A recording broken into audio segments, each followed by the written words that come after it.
સુરતમાંથી આવતીકાલે ભવ્ય રથયાત્રા સુરતના ઇસ્કોન મંદિરથી નીકળશે, જેમાં આજ રોજ રાજ્યના ગૃહમંત્રી હર્ષ સંઘવી ઇસ્કોન મંદિર ખાતે પહોંચ્યા હતા અને સમગ્ર તૈયારીઓ વિશે તાગ મેળવ્યો હતો। તેની સાથે જ મંદિરમાં આરતી કરી હતી અને રથયાત્રા વિશે પ્રાર્થના કરી હતી। અમદાવાદ બાદ ગુજરાતમાં સૌથી મોટી રથયાત્રા સુરતમાં યોજાઈ છે, જ્યાં લાખોની સંખ્યામાં ભક્તો ભગવાન જગન્નાથજી, ભાઈ બલદેવ અને બહેન સુભદ્રાના દર્શન કરવા માટે માર્ગો પર ઉમટી પડે છે।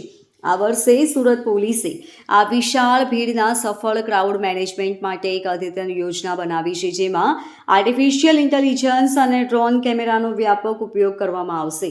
ઉલ્લેખનીય છે કે સુરતમાં આ વખતે પ્રથમ વખત 7 જેટલી રથયાત્રાઓનું આયોજન કરવામાં આવ્યું છે, જેમાંથી ઇસ્કોન મંદિર દ્વારા નીકળતી રથયાત્રા સૌથી ભવ્ય અને 12 કિલોમીટર લાંબી હશે। આ ભવ્ય આયોજનને ધ્યાનમાં રાખીને સુરક્ષા વ્યવસ્થાને સુદૃઢ બનાવવામાં આવી છે। Bureau report, LK star news, Surat.